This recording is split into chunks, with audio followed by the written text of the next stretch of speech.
Hello guys, how is everybody doing? We are here for video number 2 of the AI Foundation series, and today we are going to be learning about the 2 most fundamental AI concepts that you must know. You must know to future-proof your career, especially if you're in IT, but it's also applicable to various industries, right? So let's quickly crack on ahead with this. What are the fundamental 2? Right? And this is, first and foremost, what is ChatGPT? And then secondly, what is an LLM, right? The underlying technology for essentially ChatGPT. We're going to learn about this today in depth, like I said, in hopefully a non-technical way. Let's break it down in a very simplified manner, right? So the first video was all about kind of understanding what AI is generally, a complete end-to-end guide. Now we're going to build on that as part of the AI Foundation series and make sure we understand key concepts to make sure then we can kind of attack AI from any angle. Okay? So with that being said, what actually is ChatGPT? So ChatGPT is an advanced conversational AI bot developed by OpenAI. OpenAI is an AI company, but it's specifically designed, ChatGPT itself, to engage in very human-like dialogues. And how does it actually do this, right? It does this via running on a technology. The underlying technology of ChatGPT is something called a large language model, also known as LLMs, right? And these LLMs have been trained on lots of information. We're going to learn exactly how that training works later within this actual same video as well. But essentially what this allows LLMs to do is firstly helps them understand context, answer questions, as well as chat about as many topics as you want, but more importantly, in a very human-like manner, right? They don't feel as if you're talking to an actual robot. It feels as if you're talking to like a friend, right? Which is crazy. Now, we can use ChatGPT to do multiple things, right? All the way from explaining concepts, coming up with new ideas, to even, like you said, complex stuff, like writing code and drafting images, right? And all of this has to be done using a technique, which is a fancy word, I'll admit, but all it simply means is you have a conversation with it. And that fancy word is called prompting. So within the AI space now, if you ever see what prompting or kind of see this everywhere, don't be scared. All it simply means is you're just basically having a conversation with the likes of ChatGPT or these similar like bots, mainly using text, but that's also changing now. You can have audio as well.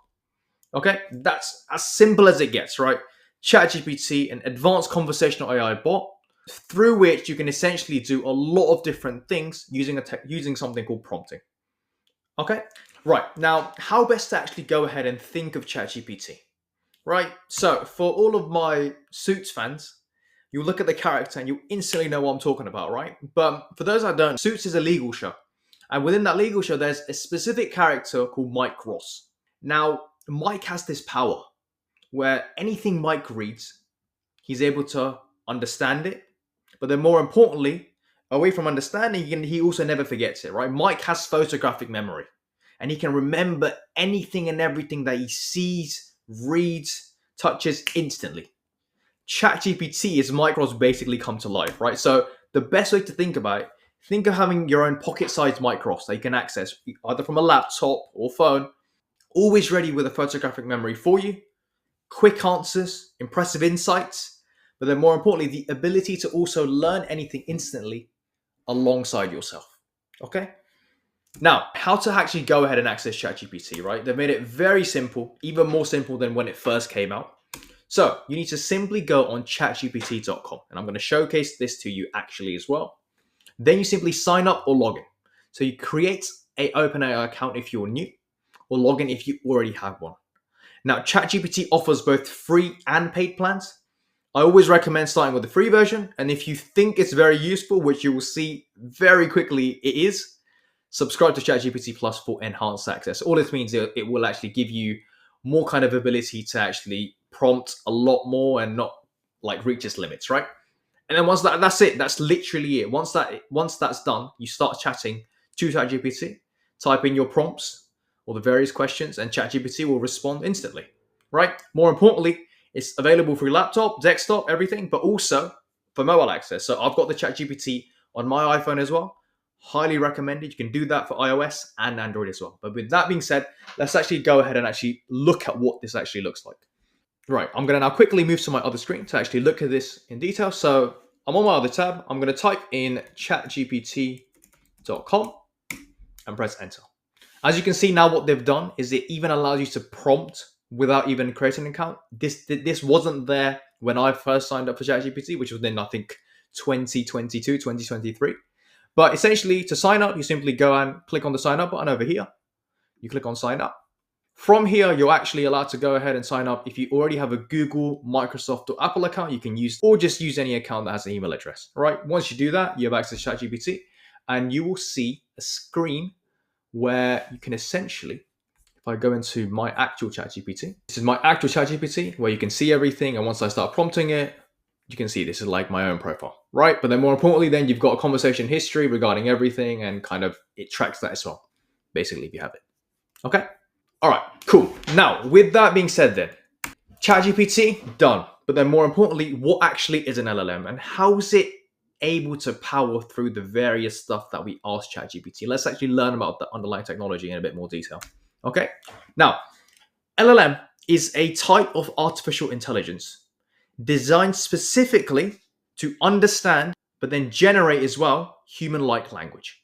Okay, so initially when this technology was being developed, it was simply for one reason of, can you predict the next word in a sentence? Mary had a little comprehension, basically, right? But more importantly then, as these models evolved, one of the kind of outputs it started to do was actually generate more complex and rich-based text responses based off the exact problem that I wanted to. So instead of just predicting the next word, it would predict more than one word, and it was actually making a lot more sense.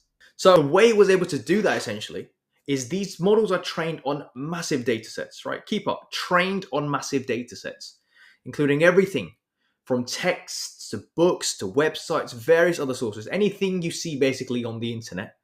ChatGPT and LLMs mainly, they were trained on these large data sets, allowing them to learn language patterns, syntax, and semantics similar to humans.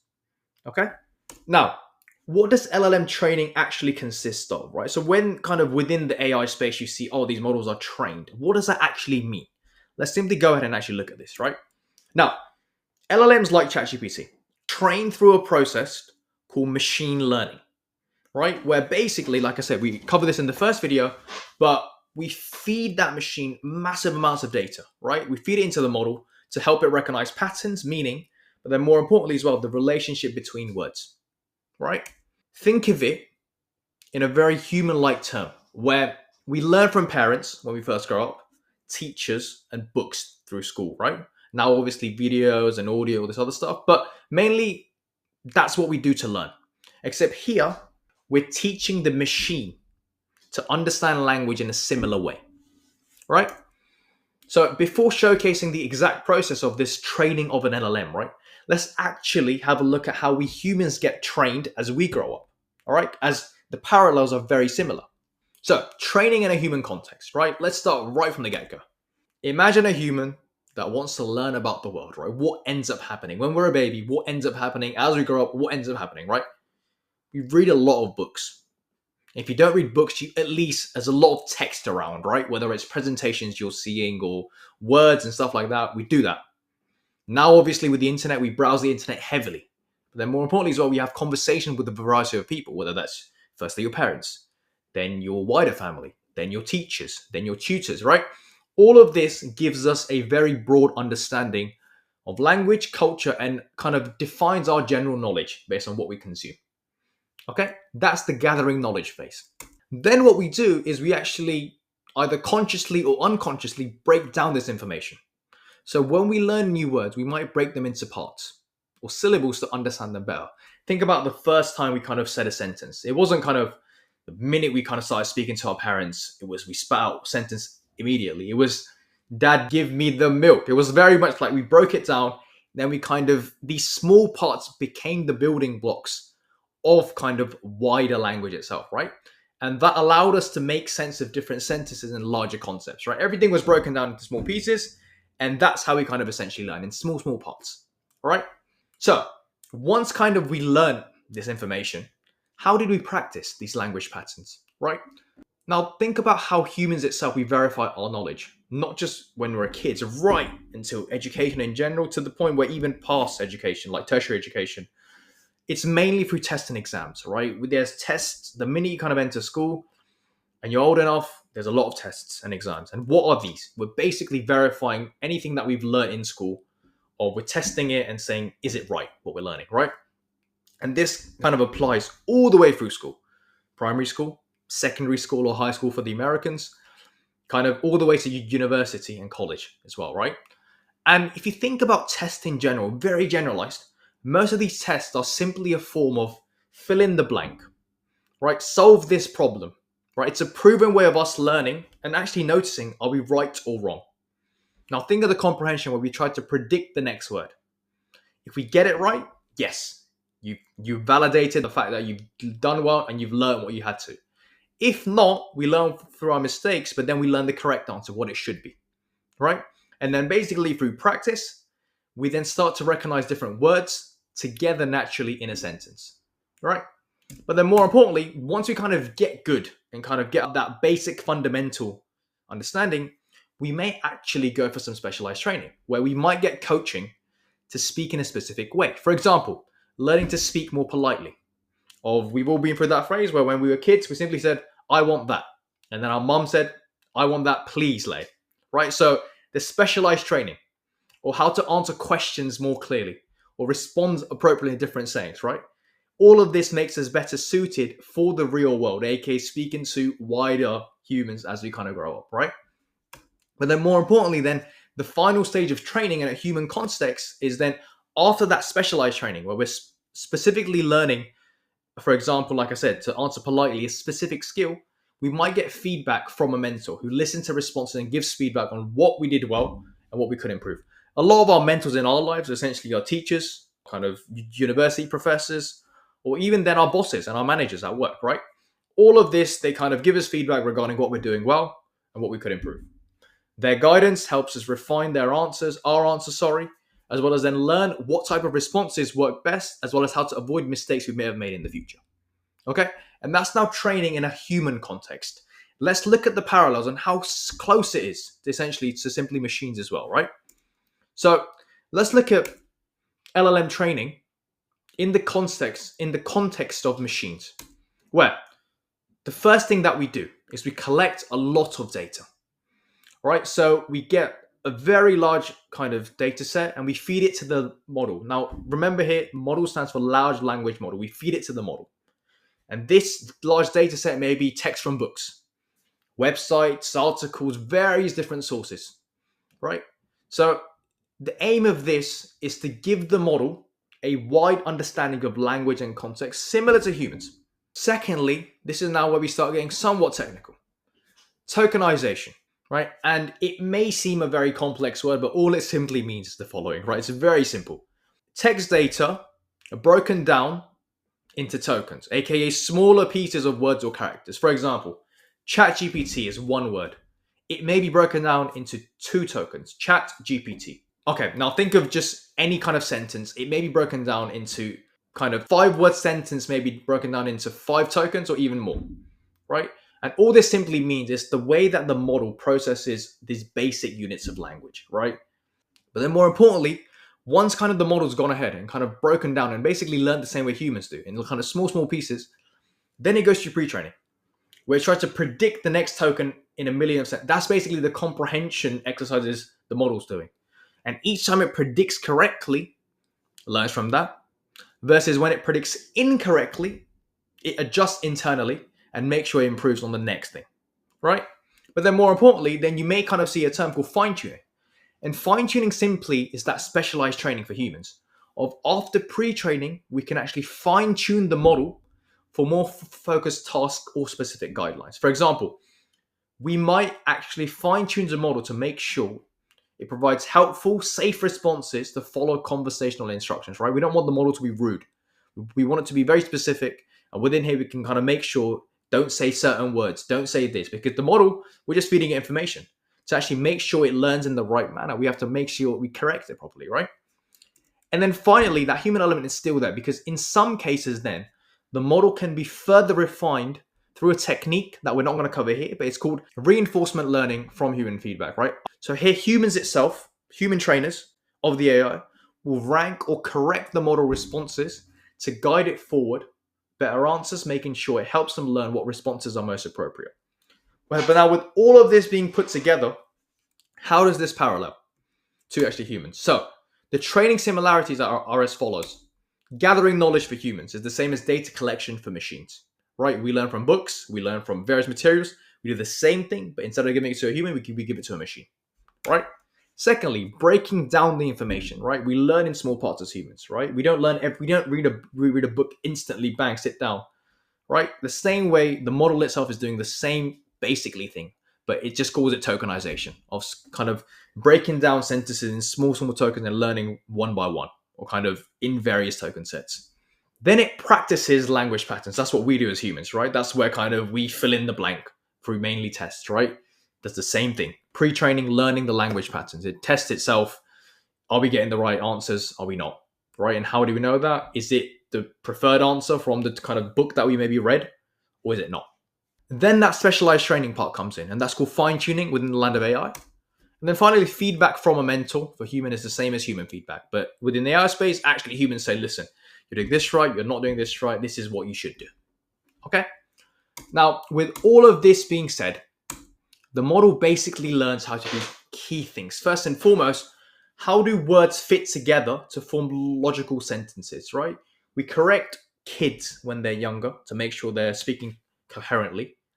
How do we do the same for models? And we're doing it the same way, right?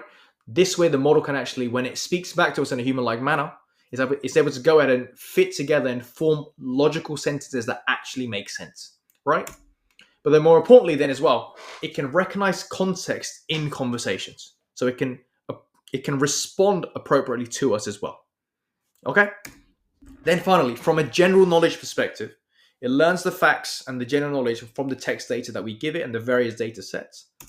All of this allows the model itself to then go ahead and generate human-like responses and handle a wide range of tasks, even those that it may not have been explicitly programmed to do so. That's that machine learning part. It's very smart. It makes the various connections the same way we do as humans, right? Or if I read this text and that text, if I come across this problem, I can infer probably, if I combine elements of this, it will probably get the right answer, right? It's able to do that. And we've been able to successfully make sure the machine simulates the human intelligence part. Okay? Now, with that being said together, let's put it all together now of how to think of ChatGPT and LLMs put together. Okay? So, ChatGPT is the person you are interacting with. The LLM, the large language model, is ChatGPT's brain. Right? So, think of it this way. ChatGPT is the friendly conversational part, the face that engages with you, right? When you listen and it responds, right? However, the LLM is the underlying brain power of ChatGPT, holding and processing the huge amounts of information, the various pattern recognition, as well as everything that it generates from an output perspective on everything that it has learned, right? That's the best way to think of ChatGPT and LLMs put together, right? The fundamental two. Now, what is the difference between GPT-3 and GPT-4 or any other kind of GPT version, for example, right? Now, like in technology in general, right? It goes through various versions, version 1, version 2, version 3. That's basically all it means, right? It represents an advance in the underlying technology, the LLM technology, as well as its likely training methods as well, right? So, for example, in LLMs mainly, token limits, right? The way it breaks down little words, that's how they often influence the naming conventions. And basically all it means is each model supports a higher token count, right? Enabling it to handle larger, longer, and more complex instructions, as we'll see later on in this series as well, right? And we'll see this in a bit more detail, but just thought I'd cover this. All it simply means is increased versions. Now, let's actually go ahead and see how to alter the model being used in ChatGPT. So for this, I'm going to simply go ahead back to my screen. Now, within ChatGPT now, you've got kind of the prompting window, right? What you can see now is if I go ahead and if I click on, right now this model being used is ChatGPT 4.0. If I click on this, it actually says I can choose the various models that I may want to. Right now I can see ChatGPT 4.0, ChatGPT 4.0 with Canvas, a beta version, O1 Preview, O1 Mini. Now what OpenAI is also doing, it's also being very kind of efficient regarding what models are good for. For example, GPT 4.0 is great for most of the tasks, right? That's kind of the default model. It's the one I mainly use anyway. O1 Preview uses advanced reasoning. O1 Mini faster at reasoning. If there's more models as well, you've got GPT-4o Mini, and then GPT-4, which is legacy model. So at this time, GPT-3 does not even exist anymore. Okay, so that's how we change it within ChatGPT. So right now it's 4o. If I click on O1 Mini, anything I prompt, it will be then using O1 Mini. Okay, it's as simple as that. With all that being said, let's quickly have a recap regarding what we just learned today. We learned the fundamental two regarding the fundamental concepts that everyone needs to know within AI, right? First and foremost, what is ChatGPT, right? Or any similar like tool, but we went for ChatGPT because it's the most popular and the one that I use anyway. So how to think of it, how to access it, but then more importantly then, what is an LLM, right? An LLM and human training, how does this come together? How to think of ChatGPT and LLMs, as well as its versioning demystified. Okay, cool. Awesome. Guys, that's it for today. So a big thank you.